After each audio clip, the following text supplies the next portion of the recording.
कूर्म अवतार हिंदू देवता विष्णु की दूसरी अवतार हिंदू साहित्य में एक गहरी पौराणिक कथा है जो ब्रह्मांडीय संतुलन, दिव्य हस्तक्षेप और अचलता के महत्वपूर्ण सिद्धांतों को संदर्भित करती है।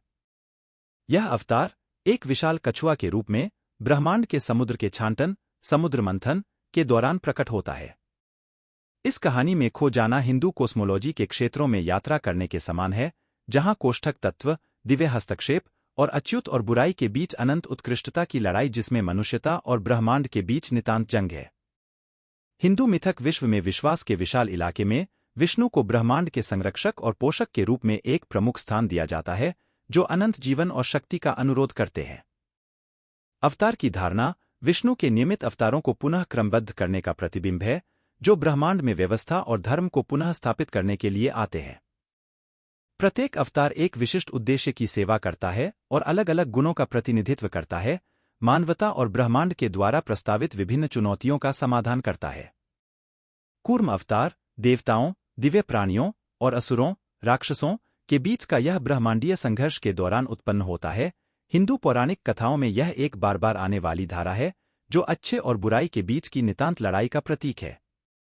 ब्रह्मांडीय समुद्र के छांटन, जो इस झगड़े का महत्वपूर्ण घटक है, की चर्चा देवताओं की इच्छा से होती है, जो अमृत, अजन्मता का प्राप्त करना चाहते हैं, जो अनंत जीवन और शक्ति का वादा करता है। लेकिन समुद्र का छांटन काम बहुत ही बड़ा होता है, जिसमें बड़ी ताकत और समन्वय की आवश्यकता होती है। यहाँ विष्णु अपने कूर्म रूप में इस दिव्य प्रयास की रक्षक और सहायक के रूप में प्रकट होता है। कूर्म अवतार अस्थिरता और समर्थन का प्रतीक होता है, जैसा कि विष्णु ब्रह्मांडीय समुद्र के छांटन के लिए चुने गए माउंट मंदर पर बोझ उठाने के लिए एक विशाल कछुआ बन जाते हैं। यह दिव्य हस्तक्षेप की दृष्टि से विष्णु की भूमिका को बयान करता है, जो धर्म, न्याय और ब्रह्मांडीय क्रम के रक्षक के रूप में उदाहरण है, देवताओं के प्रयास की सफलता सुनिश्चित करना। जैसे ही छांटन शुरू होता है, विभिन्न स्वर्गीय प्राणियों, धन और वस्त्र समुद्र की गहराइयों से उभरते हैं, जो हिंदू पौराणिक कथाओं में गहरा महत्व रखते हैं। इन धनों में से एक चाहा अमृत है, जो धर्म के और असाधारणता, अधर्म के खिलाफ जंग में सफलता के लिए उपयुक्त है। चुनौतियों और विपरीतताओं के बावजूद विष्णु की मौजूदगी सुनिश्चित करती है कि अमृत का अंतिम लाभ हो, धर्म की जीत होती है। कूर्म अवतार इसलिए दिव्य अनुग्रह की विजय को दर्शाता है, जो प्रेरणा और संवेदनशीलता का सम्मान करता है। उसके द्वारा विष्णु अपनी भूमिका को दिखाते हुए ब्रह्मांड के प्रत्येक आदमी के द्वारा देवता के द्वारा सामूहिक उत्पन्न गुणों की सफलता को सुनिश्चित करता है, जो अनंत जीवन के लिए आदर्श कहते हैं। जैसा कि विष्णु अनंत संरक्षक ब्रह्मांड की निगरानी करते हुए जारी है, कूर्म अवतार का विरासत आशा की बात है और पीढ़ियों के लिए एक आशा की चिराग है। अपने पौराणिक महत्व के परे कूर्म अवतार गहरी आध्यात्मिक सिखावट को साथ लेकर आता है, जो आत्मसाक्षात्कार के मार्ग पर अनुयायियों के साथ सहमत होता है। विष्णु का तुरंत कछुआ रूप में छवि आध्यात्मिक यात्रा के लिए एक शक्तिशाली परिमाण होती है, जो अभियंताओं को जीवन की चुनौतियों के बीच आंतरिक स्थिरता और प्रतिरोध की आवश्यकता की याद दिलाती है। जैसा कि कूर्म अवतार माउंट मंदर को संभालता है, वैसे ही अन्वेषक को आंतरिक ताकत और संतुलन को विकसित करना होगा ताकि अस्तित्व की तरंगी जलों को तैर सके।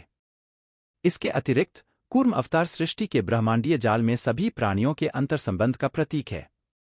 माउंट मंदर को संभालने के विष्णु के कार्य ने मौजूदा अस्तित्व की विविधता के तहत निहित एकता को पुनः साबित किया है, जानवरों और रूपों की सीमाओं को तर्क छोड़कर। यह सामान्य दृष्टिकोण दया और सहानुभूति की भावना को बढ़ावा देता है, जो व्यक्तियों को स्वयं और दूसरों में दिव्य ज्योति को पहचानने के लिए प्रेरित करता है। समाप्त में कूर्म अवतार हिंदू पौराणिक कथाओं की धन और गहराई का अद्वितीय प्रमाण है, जो दिव्यता, ब्रह्मांडीय व्यवस्था और मानव स्थिति के प्रकार के बारे में गहरे दर्शन प्रस्तुत करता है। इसके जटिल प्रतीकत्व और आध्यात्मिक शिक्षाओं के माध्यम से यह दिव्य कथा आज भी आत्मखोज के मार्ग पर अनुयायियों को प्रेरित और उन्नत करती है, उन्हें अपने असली मूल स्वरूप के साक्षात्कार की दिशा में मार्गदर्शन करती है। जबकि विष्णु अनंत संरक्षक ब्रह्मांड की निगरानी करते हुए आज भी ध्यान में रहते हैं, कूर्म अवतार की विरासत आशा और ज्ञान की ज्योति के रूप में पीढ़ियों के लिए अनंत उत्साह और चेतना का प्रतीक है।